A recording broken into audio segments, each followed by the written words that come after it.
మందిని దృష్టిలో పెట్టుకొని చేపడుతున్న కార్యక్రమం కాదు ఇది. భవిష్యత్ తరాలకు, మన పిల్లలకు, వాళ్ళ పిల్లలకు వారసత్వంగా మనం అందించే సంపద ఈ సరస్సులు, ఈ నదులు, లేకపోతే ఈ రోజున్న ఈ చెరువులు. ఈ ప్రకృతి సంపదను మనం విధ్వంసం చేస్తే ప్రకృతి మన మీద కక్ష కడుతుంది.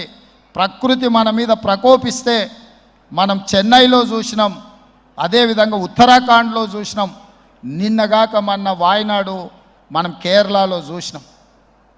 ఈరోజు ఇలాంటివన్నిటిని దృష్టిలో పెట్టుకున్నప్పుడు ఈ హైదరాబాదు నగరాన్ని రక్షించుకోవాల్సిన బాధ్యత మన అందరి మీద ఉన్నది. ఇది ఒక సుందరమైన నగరం. ఈ నగరానికి ఈ చెరువులే ఒక అందం. ఈ చెరువులను కాపాడే బాధ్యత ఈ ప్రభుత్వం తీసుకుంటుంది. ఎవరు ఏమనుకున్నా, ఎవరు ఏ ఒత్తిడి తెచ్చినా వాటన్నిటిని పక్కన పెట్టి చెరువులను ఆక్రమించుకున్న వాళ్ళ భరతం పడుతుంది ప్రభుత్వం అని చెప్పి నేను ఈ సందర్భంగా తెలియదలుచుకున్నా. ఆనాడు కురుక్షేత్రంలో ధర్మం వైపు శ్రీకృష్ణుడు, అర్జునుడు నిలబడ్డందుకే ఈరోజు ఆ ధర్మం అనేది కాపాడింది. వాళ్ళు ధర్మాన్ని కాపాడితే ధర్మం మనల్ని కాపాడింది. ఈరోజు మనం చేస్తున్న పని కూడా అలాంటిదే. మీ అందరి సహకారం ఉండాలి. అదేవిధంగా లేక్ సిటీ అని చెప్పి నిజాం సర్కార్ 100 సంవత్సరాల ముందే ఒక అద్భుతమైన కట్టడాలను నిర్మించి మనకు అందించండి. వారి వారసత్వంగా వచ్చిన ఈ కట్టడాలు మొన్న జరిగిన ఎండాకాలంలో తాగునీటి సమస్య వచ్చే కృష్ణా, గోదావరి ఎండిపోతే హైదరాబాదు నగరానికి దాహార్తి తీసింది. గండిపేట అంటే ఉస్మాన్ సాగర్, హిమాయత్ సాగర్ నుంచి ఈ నగరానికి తాగునీటిని వాడుకున్నామన్న సంగతి రాష్ట్ర ముఖ్యమంత్రి నేను చెప్పదలుచుకున్నా. ఈ ప్రజలకు కోట్లాది మంది దాహార్తిని తీర్చే ఈ యొక్క చెరువులను శ్రీమంతులుగా, గొప్ప వ్యక్తులుగా ఉన్న వాళ్ళు వాటి పక్కనే ఫామ్ హౌజుల పేరు నిర్మించుకొని వాళ్ళ డ్రైనేజ్ కాలువలు తీసుకెళ్ళి గండిపేటలో కలిపినారు.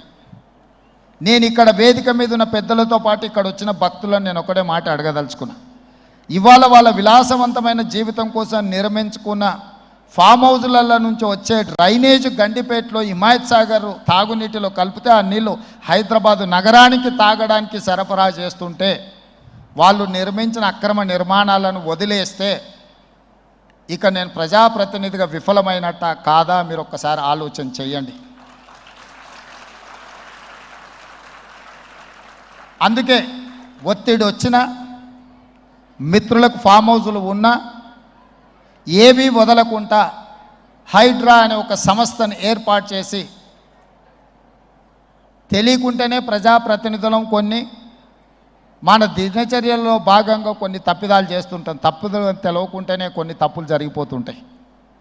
మరి ఆ ఖాతాను సవరించుకోవడానికి, ఆ బ్యాలెన్స్ షీట్ను సవరించుకోవడానికి తెలిసి కొన్ని మంచి పనులు చేయాలని నేను ప్రగాఢంగా విశ్వసిస్తున్నా, నమ్ముతున్నా.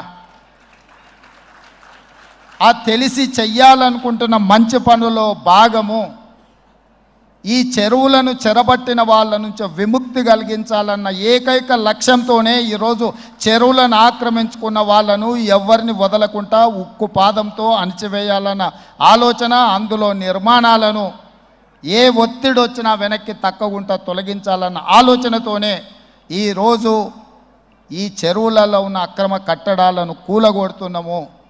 దీనికి స్ఫూర్తి భగవద్గీత అనే కురుక్షేత్ర యుద్ధ సందర్భంలో అర్జునుడు ఆయుధాలను కింద పడేసి రాజ్యం కోసం భీష్మ పితామహుడు, అదేవిధంగా కర్ణుడు, దుర్యోధనుడు, దుశ్శాసనుడు, నా సహోదరులందరూ ఆ పక్కన నించుంటే రాజ్యం కోసం వాళ్ళందరినీ సంహరించడం, వాళ్ళని సంహరించి రాజ్యాన్ని సాధించుకోవడం ద్వారా ఏమి ఉంటుంది, ఏం మనశ్శాంతి వస్తుంది అని చెప్పి అర్జునుడు యుద్ధతంత్రం నుంచి తప్పుకుంటా అన్నప్పుడు శ్రీకృష్ణ భగవానుడు బోధించిందే భగవద్గీత. చంపేదెవరు, చంపించేదెవరు? లోక కళ్యాణం కోసం నీ బాధ్యతను నెరవేర్చాల్సిందే. ధర్మం బ్రతకాలి, అధర్మం ఓడాలి అంటే నువ్వు యుద్ధం చెయ్యాల్సిందే అనే యుద్ధ నీతిని ఆ రోజు అర్జునుడికి బోధించింది శ్రీకృష్ణ భగవానుడు. ఇవాళ ఆ శ్రీకృష్ణ భగవానుడి బోధనానుసారమే ఈరోజు ఈ చెరువులను కాపాడే కార్యక్రమాన్ని నేను తీసుకుంటున్నా. నాకు